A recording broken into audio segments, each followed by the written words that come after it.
After the quinine S testing lab was discovered during World War I, local scientists listened to the audio files left there by a currently faceless Dr. Howard Brown.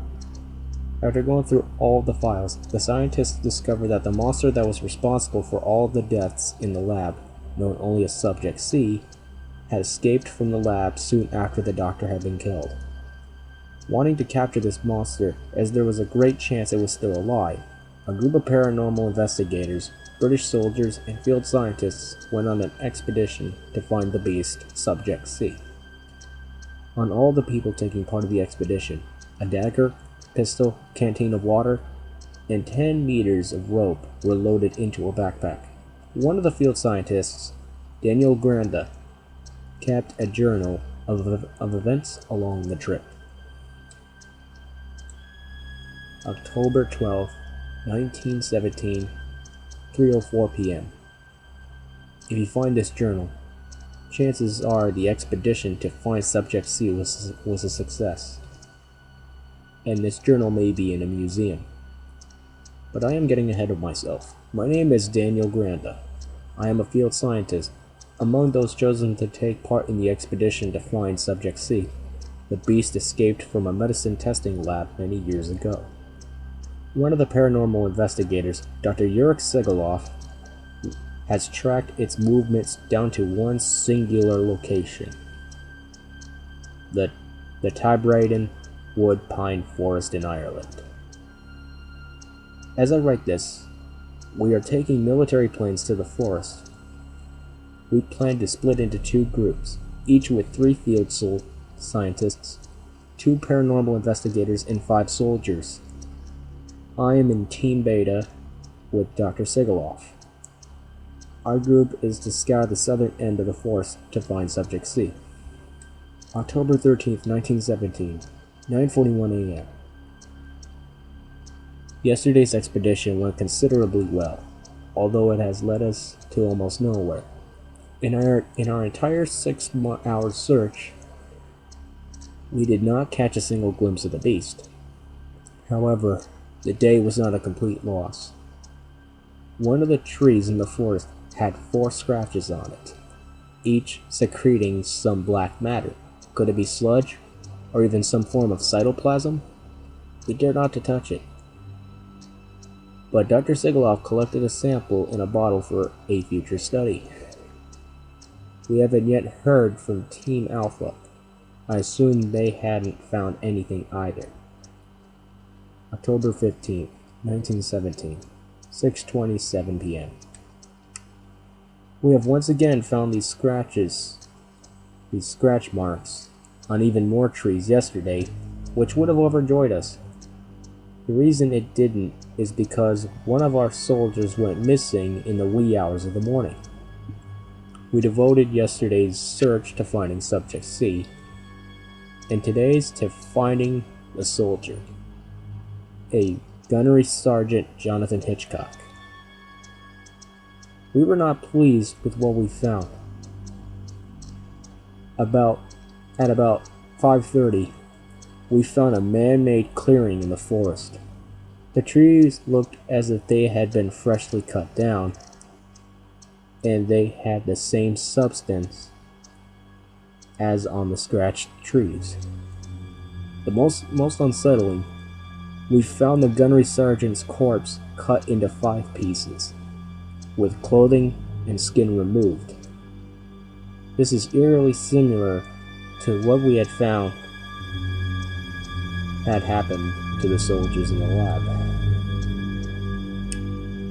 Upon closer examination of the body, we found the pistol completely unloaded and the barrel worn.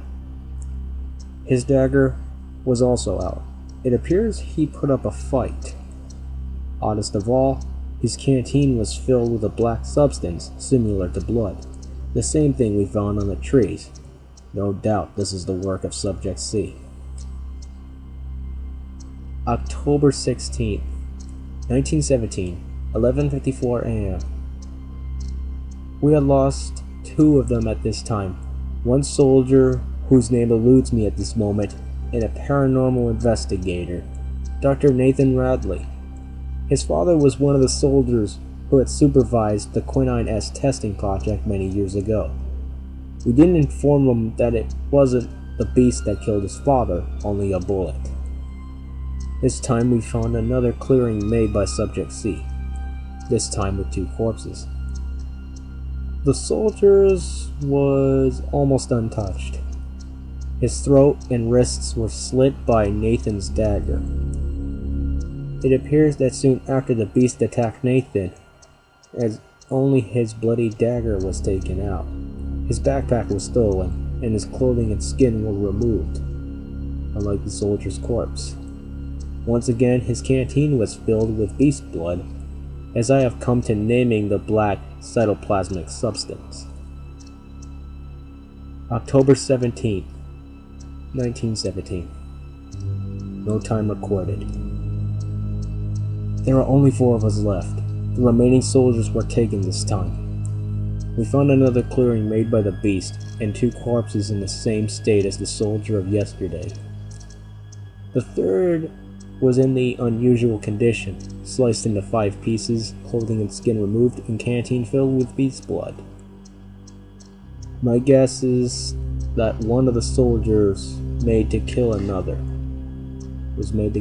and the 2 remaining were made to fight to the death. It's a wild guess, but Dr. Sigaloff thinks I'm spot on.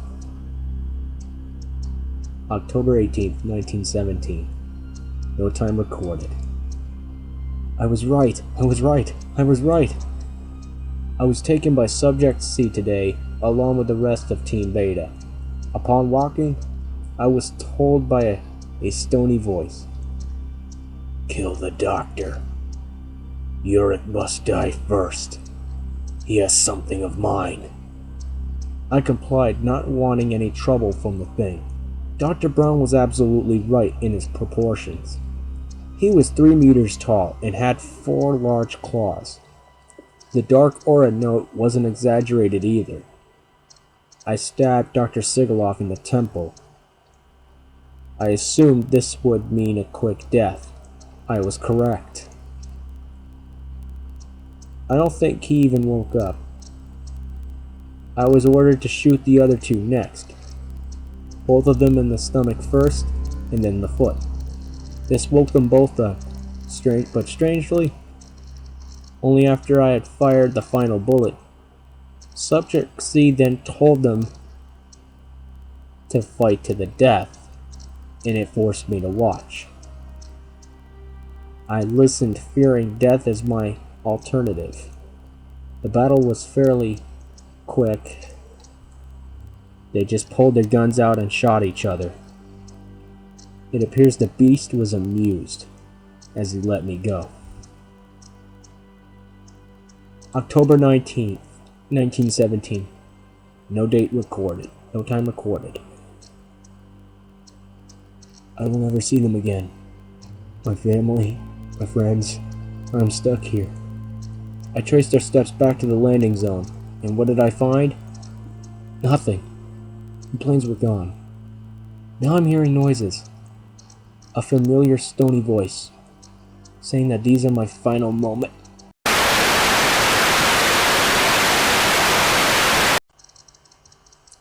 He was right. I don't prefer the name, but I am Subject C. At least according to this fool's notes. That line above, his pencil trailing across the paper. It is so difficult to write while being cut into pieces. If you read this, you have been marked. Prepare.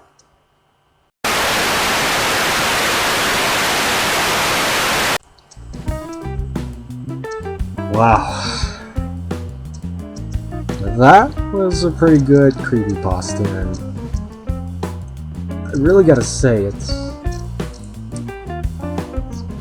pretty scary, to be honest, and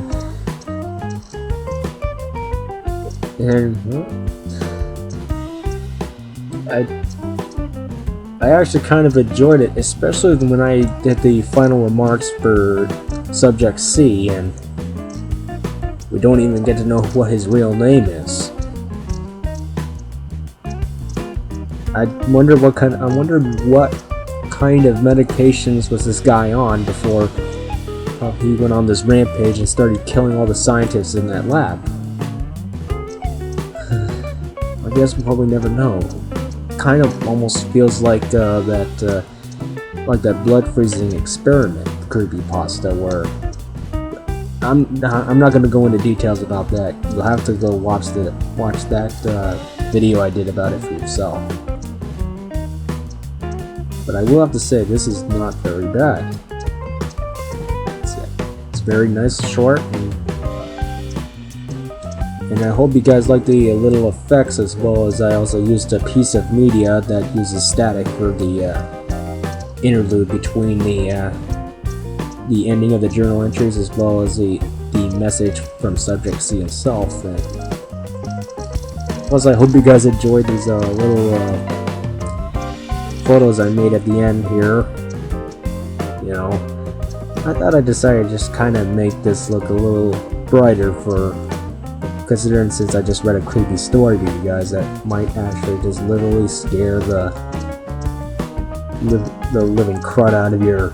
I don't know what the heck to say. But anyways, feel free to comment, rate, and favorite this video, subscribe to my channel, look me up on Facebook and all that, and I'll be back with more creepypastas very soon. So anyways, this is Marshall Beyond, signing off for now.